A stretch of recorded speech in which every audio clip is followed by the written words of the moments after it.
Hello మచ్చా 28 మే 2025 ఏం బకెట్తో అనుకుంటున్నారా? Pesticide మందు వేరుశనగ పంటగా పచ్చ పురుగు అదేవిధంగా కత్తెర పురుగు ఎక్కువ ఉండడంతో ఆకులు ఎక్కువ మేస్తుంటే మా నాన్న మందు కొట్టించమని వేరుశనగ పంటకు స్ప్రే చేయడానికి మనిషిని పిలుచుకున్నాను. స్ప్రే చేయిస్తున్నాను. మా నాన్న వేరే పని చూసుకుని నువ్వు స్ప్రే చేయించుకుని రావని చెప్పాడు మా నాన్న నాకు. అర్లీ మార్నింగ్ 6:30కే పని మొదలు పెట్టాను. స్ప్రే చేయడము వేరుశనగ పంటకు మార్నింగ్ కొడితే కొంచెం పని చూస్తున్నాను.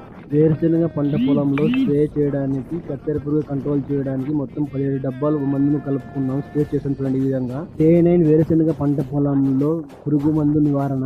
మా నాన్న కాల్ చేసి స్ప్రేయింగ్ చేసిన తర్వాత వడ్లు ఆర్బీకి రమ్మని చెప్పాడు. వడ్లు ఆర్బీకి చూడండి వచ్చాను. ఈ విధంగా ఆర్బీకి మొత్తం మంది వడ్లు నేను. మా నాన్న మరీ కాల్ చేశాడు. వడ్లు ఆర్బీకి కంప్లీట్ అయిపోతే లాడర్ పరిచే మొక్కజొన్న తోటలోకి రామని చెప్పారు.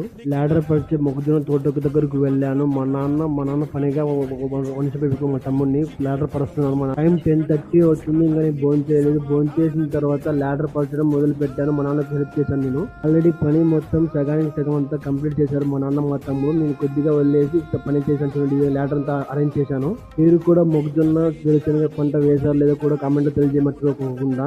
ఈ విధంగా మా నాన్న మా తమ్ముడు లాడర్ లాగేసి జానర్ ఎక్కించేసి ట్రై చేస్తుంటే నేను మొత్తం నీట్గా పెట్టేసి వెళ్తున్నాను. ఈ విధంగా లాడర్ లాగేసి జానర్ ఎక్కించేసి మొత్తం అంతా స్ట్రైట్ చేసేసరికి మొత్తం 1 o'clock అయింది. 1 o'clock నుండి విత్తనం పెట్టడానికి కూలీలు వచ్చారు ఈ రోజునే.